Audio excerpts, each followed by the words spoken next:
Hey guys, it's your girl Dalia, PhiladelphiaEagles.com, sitting here eating some popcorn. What you know about that, son? So I'm realizing I haven't put a video up this week because I've been editing my Connor Barwin video, which is gonna be so freaking awesome and so like stupidly just funny. You still have a chance to send me your Connor Barwin jersey photos if you still want to be in the video. I'm gonna try and have it done by Saturday, which is tomorrow.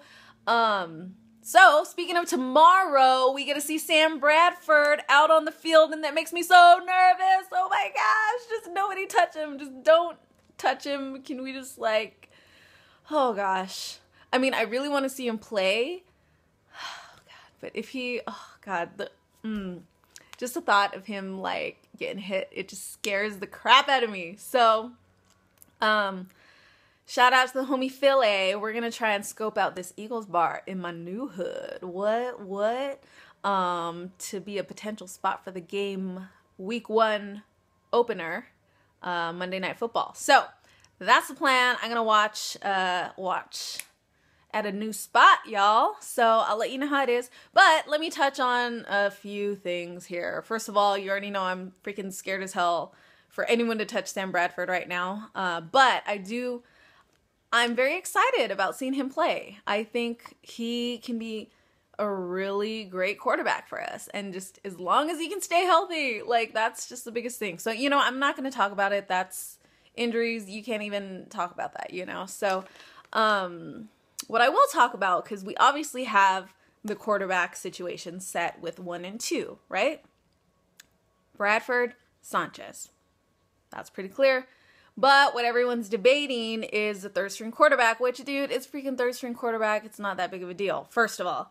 Secondly, EDP and I were chatting during our road trip up to Oxnard. Let me put this popcorn down. And I was telling him, I think I would pick Tebow, or I think Chip Kelly would pick Tebow over Barkley. And everyone's like, nah, Tebow, he sucked, you know, during the preseason game, and Barkley was way better, blah, blah, blah. And here's how I kind of relate it to EDP when we were kind of chatting about this. Now, I think Chip Kelly prefers Tebow because of his mindset, leadership qualities. You know, I was already reading articles where he was like breaking up fights, you know, and people are just like respecting that, you know, and he's just a positive influence. And he doesn't really have to be on the field much, so at least he can improve the locker room and the dynamic between the players. And another thing with preseason is I take it so lightly. I don't even really pay too much attention to the like, oh, this person did so good and this person did it, because ultimately it's practice. And from my own personal experience with practice, there's players, when I competed, there were players that would practice so well. You would see them out there on the court practicing, right? And they look like freaking, you know, the best player in the world, right? Where myself, I didn't practice as well, or, you know, other players that I knew were better, they didn't practice as well. You look at them, you're like, what? They're number 1 in the, you know, nation. Like, they look crappy out there during practice. But when it came down to an actual match, an actual competition where they were playing for, you know, the title on the line, the person that practiced well didn't really perform.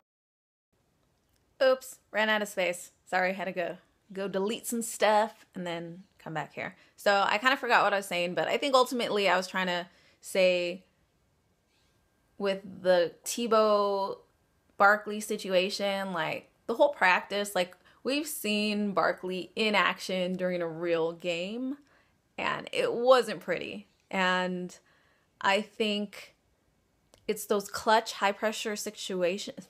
It's those clutch, high-pressure situations that I think I would trust Tebow more to be able to stay calmer in those situations. And instead of throwing an interception like Barkley would, maybe just throw it, have an incomplete and not an interception. You know, that's the lesser painful situation. So, you know, I think I just kind of have this feeling that Chip Kelly really likes Tebow and he likes his mindset, his locker room presence. So I really do think that there's a good chance he will be on the team. but it's, again, not that big of a deal because it's third string. So yeah, I don't know. I'm excited to watch some football tomorrow. And shout out to E-Rock. We are planning a little Saturday get together where we all gonna light up the town out there in Philly for the week 2 weekend when I'm out there for Eagles Cowboys. So stay tuned. I'll have more details on that. And that's really it. So send me your Barwin photos, last chance, last call, and stay tuned for that video. I'm going to try and have it up next week, and make sure y'all tweet it at Connor Barwin so he sees it. And oh my God, Eagles football tomorrow. Yay, I'm so excited. And I'll see you next week. Bye.